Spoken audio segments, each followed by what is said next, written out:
Hello viewers, কেমন আছেন সবাই? আশা করি আপনারা প্রত্যেকে নিশ্চয়ই ভালো আছেন। তো আজকে আমার পাশে যেটা মোটরসাইকেলটা দেখতে পাচ্ছেন, এটা হচ্ছে হোন্ডা ড্রিম 110 110 সিসির একটা কমিউটার মোটরসাইকেল।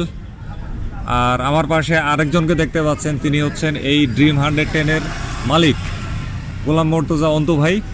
তিনি পেশায় একজন সাংবাদিক এবং তিনি কর্মরত আছেন bdnews24.com-এ। তো ভাইয়ের মুখ থেকে আজকে শুনবো এই মোটরসাইকেলটা থেকে তিনি কি ভালো দিক পেয়েছেন এবং কি খারাপ দিক পেয়েছেন।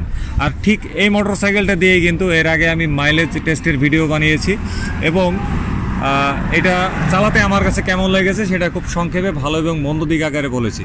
আর আজকে সরাসরি এটার মালিকের কাছ থেকে শুনবো এটার মধ্যে উনি কি ভালো দিক পেয়েছে এবং কি খারাপ দিক পেয়েছে। আর এই মোটরসাইকেলটা এরই মধ্যে তিনি কিন্তু 5000 কিলোমিটার অতিক্রম করে ফেলেছেন। তো অন্তু ভাই কেমন আছেন? আছি, খুব ভালো আছেন। তো কেমন চলছে আপনার এটার সঙ্গে ঘর সংসার? হ্যাঁ, ওটা সংসারী বাইক হিসেবে, মানে ফ্যামিলি বাইক হিসেবে এটা কিন্তু খুব ভালো। আচ্ছা, বিশেষ করে আমি যখন এটা কিনতে যাই, আমি আমার মেয়েকে নিয়ে গেছি। আমার মেয়ে ছোট, ভাবলাম যে দুদিন পর স্কুলে দিতে হবে, মেয়েকে তো অন্তত বাইকে তো কখনো আনন্দ করা লাগতে পারে, বসতে পারতে হবে। তো ওকে বসিয়ে দেখলাম যে না, ও বসতে পারে, ট্যাঙ্কিটা সেভাবে করা। তারপরে দুই পাশে হুক লাগানোর ব্যবস্থা থাকতে হবে, যদি বাজারের ব্যাগ রাখা যায় এটা একটা বড় বিষয়। হ্যাঁ, তারপরে বাইকটা ভালো দিক হচ্ছে বাইকের দাম কম আছে, আর আরেকটা বিষয় হচ্ছে বাইকের মাইলেজ ভালো। হ্যাঁ, আর এমনি যদি পারফরমেন্স বলি তাহলে বলবো ইঞ্জিনের সাউন্ড খুবই ভালো, খুবই স্মুথ। আর 0 থেকে 75 পর্যন্ত খুবই স্মুথলি ওঠে ও একে, মানে এর জন্য কোনো কষ্ট করতে হয় না আসলে। 80-র পরে ও আর উঠতে ওর খুবই কষ্ট, স্ট্রাগল করে, অনেক স্ট্রাগল করে। আর টপ স্পিড আমি পেয়েছি 95। আচ্ছা, তো টপ স্পিডে প্রচুর ভাইব্রেশন হয়। হ্যাঁ, 80 পর্যন্ত ও ঠিক আছে। আচ্ছা। আরেকটা ভালো বিষয় হচ্ছে মাইলেজ মোটামুটি ইকোনমি চালালে 50+ চলে যায়, আর নর্মালি চালালে কখনো একটু পিক আপ ধরে চালালে সেটা 40-45 হয়। আর এমনিতে এই বাইকের ডিজাইনটা খুব ভালো লেগেছে আমার কাছে। আচ্ছা, বিশেষ করে আমি আগে 100 সিসির অনেকগুলো বাইক চালিয়েছি, হিরো হন্ডা স্প্লেন্ডার চালিয়েছি, তারপরে টিভিএস এর স্টার স্পোর্টস চালিয়েছি, আচ্ছা, হ্যাঁ, গ্ল্যামারও চালিয়েছি। কিন্তু এই বাইকটা যেটা হচ্ছে, ওই বাইকগুলো ধরুন পিছনের ব্রেক হার্ড ব্রেক করলে বাইকগুলো স্কিড করে ঘুরে যেত। এই বাইকটা চাকা তো স্কিড করেই, কিন্তু ও ঘোরে না, ও হচ্ছে সোজা আসে। আর ডিজাইনটা, মানে বাইকটাতে উঠলে খুব, মানে ভারসাম্যের ক্ষেত্রে খুব একটা আরাম পাওয়া যায়। হ্যাঁ, ট্রাফিকের মধ্যে বাইকটাকে ম্যানুভারিং খুব আরামদায়ক। হ্যাঁ, খুব হেভি ট্রাফিকে বাইক ম্যানুভারিং খুবই আরামদায়ক। বা আপনি বাইকটাকে নিয়ে আপনি বোটে উঠতে চান, হ্যাঁ, খুব মানে ওজনে কম, সহজে ওঠা যায়। এইগুলো হচ্ছে বাইকটার খুব ভালো দিক। আচ্ছা, আর ব্রেকিংও ভালো মোটামুটি, সামনের ব্রেক পিছনের ব্রেক দুটোই ড্রাম যদিও, কিন্তু খুব মানে পারফরমেন্সটা খুব ভালো। হ্যাঁ, বাইকটা মানে আপনার কন্ট্রোলেই থাকে সব সময়। আর চাকাগুলো, যদিও অনেকে বলেন যে পিছনের চাকাটা একটু চিকন, কিন্তু আমার কাছে এটাকে, হ্যাঁ, পিছনের চাকাটা চিকন দেখতে হয়তো খারাপ লাগতে পারে কারো কাছে, কিন্তু আমি কোনো, মানে আমার কাছে কোনো কমপ্লেইন মনে হচ্ছে না যে এটা নিয়ে আসলে কমপ্লেইন করা যায় পারফরমেন্সে। হ্যাঁ, বরঞ্চ পিছনের চাকাটা মোটা করে দিলে এটার মাইলেজ কমে যায় কিনা বা স্পিড আরও একটু কমে যায় কিনা সেটার বিষয়ে আমি একটু সন্দিহান। আচ্ছা, আর এটার এমনিতে সবই ভালো। কেনার পর এটার আমি একটা জিনিস বদলে ফেলেছি, সেটা হচ্ছে হেডলাইটটা এসি থেকে ডিসি করে এলইডি করেছি। তাও সমস্যা হচ্ছে যে হেডলাইটের শেপটা এরকম, আলো হচ্ছে ছড়ায় পড়ে, আলো হচ্ছে ফোকাসটা খুব খারাপ, এটা নেগেটিভ সাইড। হ্যাঁ, মানে ঢাকার জন্য এটা খুব খারাপ। হ্যাঁ, আর কি নেগেটিভ সাইড পাইছেন ভাই?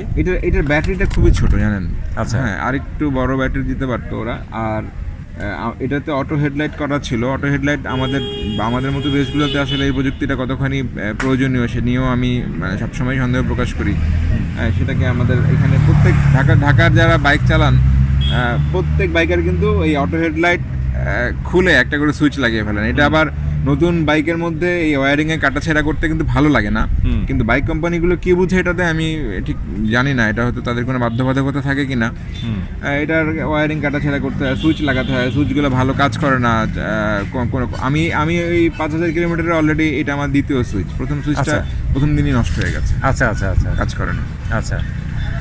এই বিষয়গুলো কোম্পানিগুলোর একটু দেখা উচিত। আচ্ছা, নেগেটিভ আরেকটা বিষয় হচ্ছে যে বাইকটার ওই যে পিছনের সাসপেনশনটা একটু শক্ত, হ্যাঁ, একটু ঝাঁকিটা বেশি ভালোই লাগে। হ্যাঁ, এটার পিছনের একটু ভাঙা রাস্তায় গেলে কখনো কখনো মানে ঝাঁকিটা বেশ ভালো লাগে। সামনেরটা অবশ্য বেশ ভালোই আছে, কিন্তু বাইকটার পিছনের সাসপেনশনটা শক্ত হয়। অবশ্য বাইকটাতে লোড ক্যাপাসিটি বাইকটা বেড়ে যায়, কিছুটা লোড নেওয়া যায় ভালোই। আর আমার কাছে একটা জিনিস মনে হচ্ছে, এই ধরনের বাইকে কিন্তু একটা ক্যারিয়ার দিতে পারলে ভালো ছিল। কারণ আমরা যারা আমাদের তো আসলে মানে এটা তো প্রয়োজনীয় একটা জিনিস হিসেবেই কেনা, ক্যারিয়ারটা থাকলে খুব ভালো হতো। আমার আগের বাইকে ক্যারিয়ার ছিল, আমি অবশ্যই এটা ক্যারিয়ার বানাতে দিয়েছি মিরপুরে, যাতে আমি বাজারের ব্যাগটা ক্যারি করতে পারি, বেঁধে নেওয়া যায়, বা একটু দূরে কোথাও গেলে ব্যাগটা পিছনে বেঁধে নেওয়া যায়, যাতে পিলিয়ন আরাম করে বসতে পারে। এই জন্যই আর কি। বাইকটার বিল্ড কোয়ালিটিতে হচ্ছে বাইকটাতে প্রচুর প্লাস্টিকের ব্যবহার আছে। হ্যাঁ, সর্বত্রই প্রচুর প্লাস্টিকের ব্যবহার আছে। তো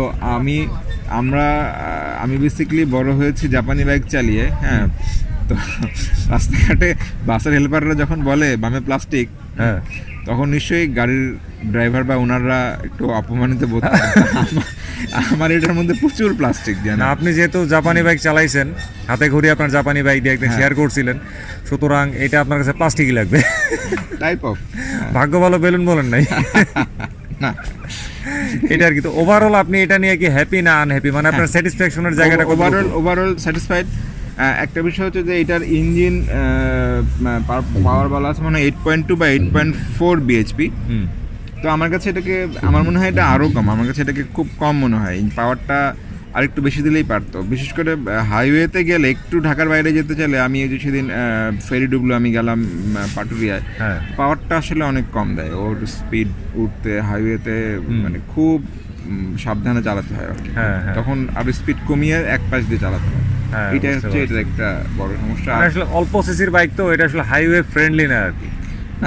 তা হচ্ছে আমি তো 100cc বাইক এর আগে হিরো হোন্ডা স্প্লেন্ডার যেটা চালিয়েছি, যেটা আমি 2011 মডেল হিরো হোন্ডা স্প্লেন্ডারটা আমি দীর্ঘদিন চালিয়েছি, এবং ওই বাইক আমার অকটেনে আমি 110 পর্যন্ত টপ স্পিড পেয়েছি। এবং ওটার হচ্ছে 7 বছরে আমি প্রায় 80,000 কিলোমিটার চালিয়েছি এক ইঞ্জিনে, 3বার না 4বার ক্লাচ প্লেট বদলেছি। বিশাল অভিজ্ঞতা ওটার। তারপরে এরপরে অবশ্য যখন হিরো স্প্লেন্ডার, আমি ওই বাইক নিয়ে মুগ্ধ হয়ে আমি যখন হিরো স্প্লেন্ডার চালানো শুরু করলাম, মানে পারফরমেন্স একদম অলমোস্ট 30 থেকে 40% নেমে এলো, মানে টপ স্পিড থেকে শুরু করে সব কিছুই। আচ্ছা, বুঝতে পারছি। ওটাতে আর মানে ওই আরামটা পাইনি। পরে তো আমি ওটা আর এতেই চলে এলাম। বুঝতে পারছি। তো যা হোক, অন্তু ভাই আপনাকে অনেক ধন্যবাদ। তো অন্তু ভাই যেহেতু একজন সাংবাদিক, অন্তু ভাইকে একটা জিনিস বলবো যে তিনি যেন এই ধরনের রিপোর্টিং করার চেষ্টা করেন, যে বিশেষ করে আমাদের দেশের মানুষজন যেন মানে সচেতন হয় বাইকিংয়ের ব্যাপারে, সেফটির ব্যাপারে, ভালো হেলমেট যেন ব্যবহার করে। আর আমরা যে হেলমেটগুলো আসলে ব্যবহার করি, আমরা যেগুলোকে সার্টিফাইড হেলমেট বলে ক্রয় করি, এগুলো আসলেই সার্টিফিকেশন আছে কি না, এটা কি আসল নাকি এটা নকল।